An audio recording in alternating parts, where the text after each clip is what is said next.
Hey guys, Baller here. We are now on this January 27, 2022 NBA Game Day.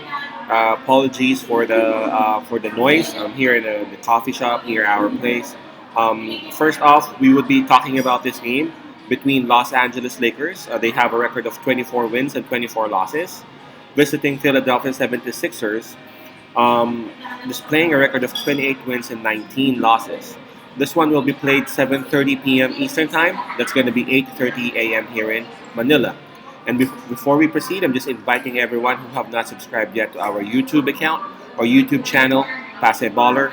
Please click on the subscribe button below. At the same time, hit on the bell logo. That way, automatically, you guys will be receiving notifications whenever new videos are uploaded. All right, let's take a look at the standings of these two teams. Starting off with Philadelphia 76ers. Obviously, they belong in the Eastern Conference. They are number six, and for their last 10 games, they have won seven. Approaching this game, they have won back to back. So, Philadelphia 76ers, they're having this run, and they look to continue that so that they can solidify their spot towards the playoffs. For Los Angeles Lakers, they are number 9 in the Western Conference.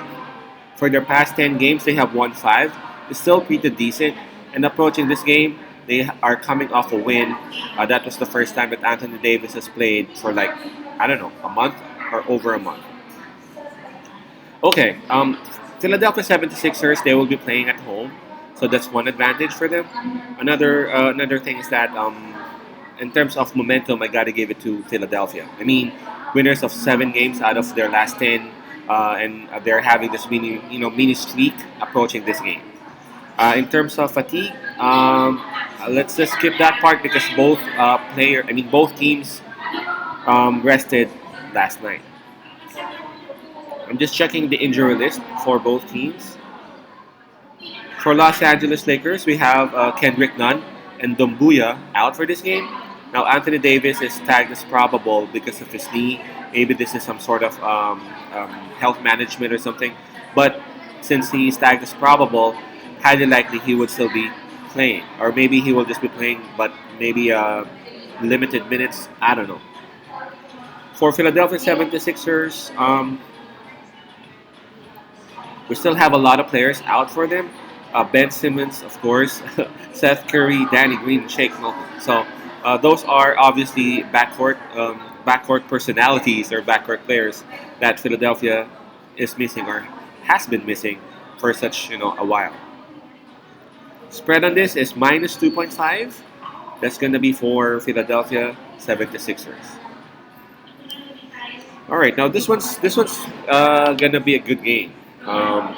Joel Embiid, man, he is actually proving that he is indeed a legit MVP candidate. He is indeed a scoring machine. Um, if I'm not mistaken, he is averaging around 29 points a game for this season. That's just crazy, man. 29 points, especially if he's a big. He knows for a big, he knows how to put the ball down to the floor. He can shoot threes. He can go and do the old school low post shots and all those everything, man. In terms of offense, he is legit. Um, he is also. Don't get me wrong. I'm not saying that he doesn't know how to defend. He knows how to defend. It's just that, man. In terms of offense, it's just hands down. He is one of the greatest. Now, approaching this game, it is exciting to see how Embiid would fare now that Lakers got Anthony Davis. Of course, Anthony Davis, I gotta say that he ain't still back on his old Anthony Davis form. We saw that on their last game, but the mere fact that the Lakers got Anthony Davis is already a huge boost for them.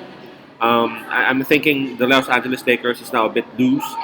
Just the psyche that hey, you know what, we got AD back is already a huge thing for them. Not only that, the Los Angeles Lakers got other big buddies that they can actually put on Joel Embiid, in case say AD needs to rest down or would go into foul trouble or something. They got Dwight Howard. They still have um, Jordan, right?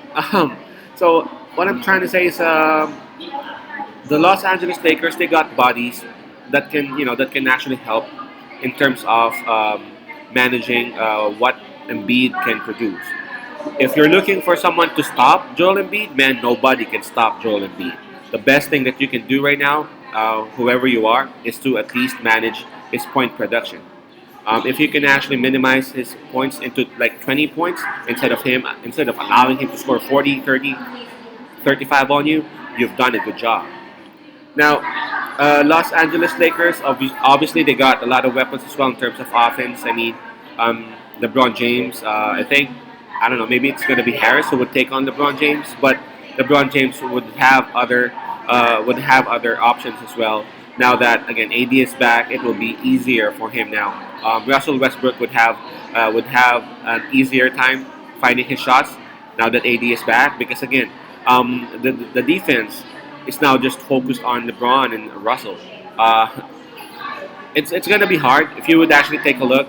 You would try to check the net, try to check the articles. I mean, I can say that it's gonna be Philadelphia 76ers that most of the basketball fanatics would be rooting for. But on this one, I'm picking Los Angeles Lakers with a plus 2.5 on it. I'm looking at them. I'm looking at them, and I see a pumped up team with AD's return, and I can see that in terms of offense, they would have more weapons. And again, they have people, they have buddies that can actually make it a bit harder for Joel Embiid. And if they'd be able to do that, man, they would have a huge chance in beating Philadelphia 76ers, especially the guards of Philadelphia 76ers are out. I'm talking about Curry, I'm talking about Green, you know. So I'm looking at Los Angeles Lakers plus 2.5 on this. But man, don't be surprised if Los Angeles Lakers wins this one outright. Lakers plus 2.5. Peace out, pass love, and God bless.